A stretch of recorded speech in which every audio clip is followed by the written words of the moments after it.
Hi guys, Jordan with Motion Array, and today we're going to be taking a look at how to use lens flares and light leaks to get the biggest possible impact in your video projects.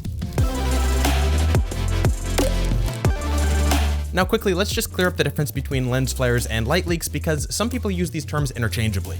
Lens flares are typically intense fragmented light scatterings throughout a lens system, often from a bright light source producing a distinguishable artifact or set of artifacts.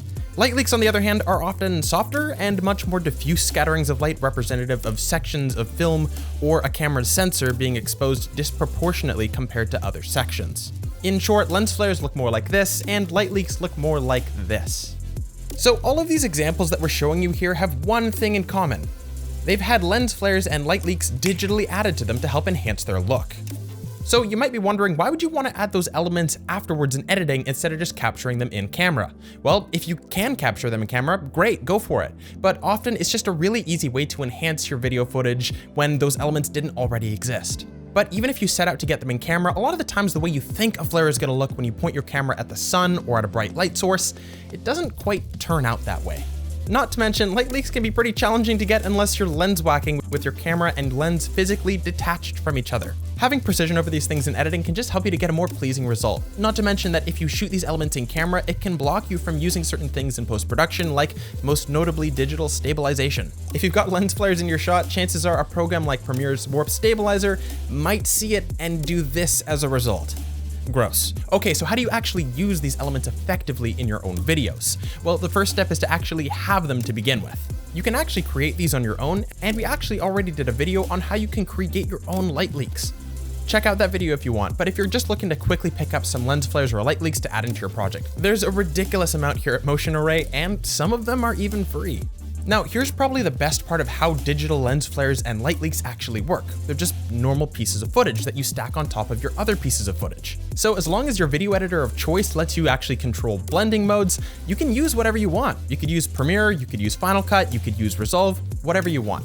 I'll be using Premiere Pro from here on out, but follow along with your editor of choice. Bring your footage into your editor and plop it over top of your existing footage. And what it should look like is this: a black screen with only your flare or light leak being displayed. It should cover up your entire frame because it doesn't know that the black sections are what we want to be transparent. It just recognizes it as black video. So we're going to tell it to make the black portions transparent by selecting our blending mode for the flare or light leak clip and set it to screen. And there we go. Now, here's the thing that you're going to want to watch out for. When these elements were originally shot, chances are people didn't know exactly the scene or piece of footage that it was going to be placed onto. So it's in your best interest to try to match it up as best as possible to make it look like it actually belongs within that scene. So we're going to go over a couple different methods to help make your lens flares and light leaks look their best. Number one, keep it subtle. Now, there's going to be the temptation to just set your blend mode to screen and think that's how your shot's supposed to look. Not necessarily so. A great way to keep the shot looking subtle and realistic is by dropping the opacity. And I don't just mean from like 100% to 90%. Back when I used to shoot wedding videos, I'd sometimes drop in light leaks at 10% or lower to make it feel like it was just a touch of a heavenly lighting spill seeping through into the sensor. Dropping the opacity to something that feels way more natural is a great way to help ensure that your flares and light leaks enhance your footage rather than stealing the attention and becoming a distraction. Number two, match color and position. One of the things that's going to really help your elements to feel like they were organically placed in there and not just slapped on as an afterthought is by making sure that there's actually motivation for them to actually be there in the first place. Basically just making it feel like whatever light source in your video is actually producing those elements. So if your light source is pointing from the top right down to the bottom left, for example, then having a lens flare going from the top left to the bottom right isn't going to feel right. Similarly, if your light source is the sun, it's going to be a little hard to convince people that your natural light leaks are supposed to be purple. Now, you might be tempted to think that you're just stuck using these elements the way that they are. Oh no, that's not the case. If your lens flare is pointed the wrong direction, you can flip your image or rotate it to make sure that it's pointed correctly. In Premiere, this is done by searching in your effects for flip horizontal or vertical. Also, keep in mind that along with direction, you can fine-tune the position and scaling. If you like the element to be slightly in a different position, maybe even a different angle, go for it. But you might notice that you can see the elements being cut off as a result.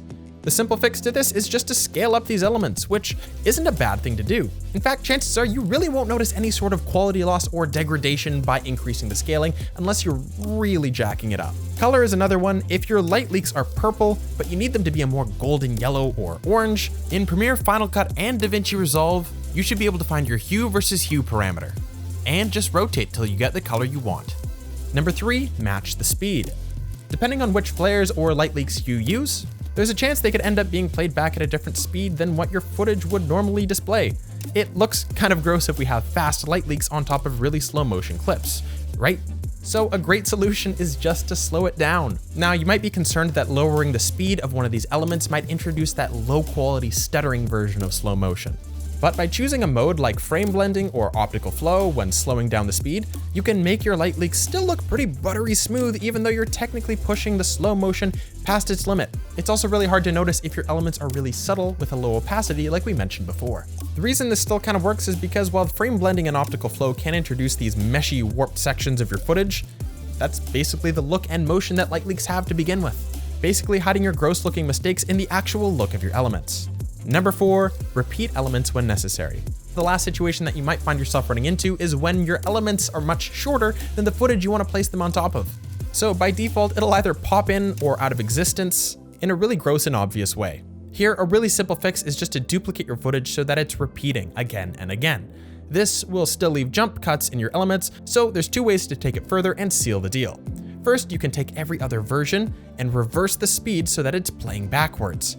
This will effectively play your elements on a loop over and over again and double the amount of time that they can actually play on screen before repeating the exact same action. While the other solution is a little bit more simple, just overlapping them slightly and adding a cross dissolve. Depending on what your footage is actually showing, one of these solutions might work better than the other. But here's the deal, at the end of the day, you get to decide what your lens flares and light leaks actually look like. Maybe you want that really extreme stylized look, or maybe you want to go for something a little bit more realistic. Use this information as a launching off point and just try to figure out what your footage best needs. And guys, like we mentioned before, if you wanted to pick up some light leaks for yourself, there's tons here at motionarray.com, and my personal favorite is this pack of anamorphic lens flares. I'll make sure to leave a link in the description so you can download them, but one of the main reasons I love them so much is that they can help your footage to look like it was shot on a little bit more of an expensive setup. And plus, I just personally think it looks delicious. But guys, that's it for me. Thank you so much for watching, and I can't wait to see you in the next video.